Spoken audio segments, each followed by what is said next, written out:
हरे कृष्ण मंडळी. तर आज मी आणि माझे हस्बंड जाणार होतो गणपती बघायला. तर आधी दिवाबत्ती करून घेते कारण सायंकाळचा वेळ झाला होता. देवाकडे दिवा लावते, त्यानंतर पिनाच्या माठाकडे दिवा लावते, त्यानंतर तुळशी मातेकडे दिवा लावते.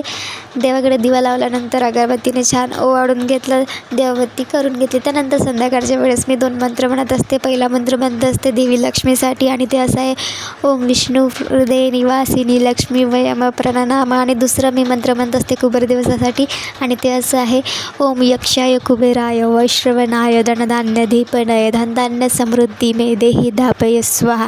तर देवपूजा केल्यानंतर देवबत्ती केल्यानंतर मी रेडी झाल्यानंतर माझे हस्बंड पण कामावरून लवकर आले होते आणि ते सुद्धा रेडी झाले होते. तर आता आम्ही निघालो गणपती बघायला निघालो. तर आम्हाला भूक लागली होती. आधी आम्ही हॉटेलमध्ये गेल्यानंतर तिथे जेवण यायचं होतं, सो व्हिडिओ वगैरे काढली. आमच्यासोबत आमच्या बिल्डिंगचे 2 कपलसुद्धा होते, त्यांचा क्यूट बाळसुद्धा होता. मग जेवण वगैरे आलं तर आम्ही जेवण वगैरे केलं आणि पुन्हा निघालो गणपती बघायला.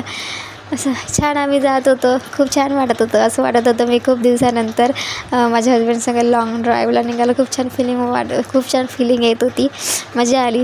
त्यानंतर समोर जाऊन तापी नदीच्या ब्रिजवर आम्ही थांबलो, आईस्क्रीम कोन्स घेतले आणि छान एन्जॉय केला, फोटोज वगैरे काढलं. मागं तुम्ही बघू शकता तापी नदी आहे, खूप छान व्ह्यू होता.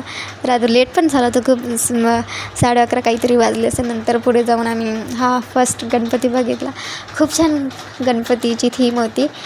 आम्हाला खूप छान वाटलं, खूप लोक होते बघू शकता तुम्ही. त्यानंतर महाराष्ट्रातून इथे महाराष्ट्रातून लेझिम ढोल ताशे वगैरे वाजवायला लोक आले होते बघू शकता. जे गणपती बघायला लोक आले ते सुद्धा त्यात पार्टिसिपेट करत होते. त्यांनी पण खूप छान एन्जॉय केला आणि आम्हाला ते बघू किती छान वाटत होतं. आम्ही सुद्धा बघू खूप जास्त एन्जॉय केला बघू शकता. त्यानंतर तुम्ही बघून घ्या ते किती छान ढोल वगैरे लेझिम वगैरे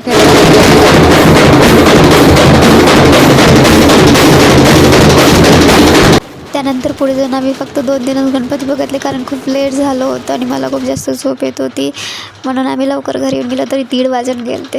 धन्यवाद.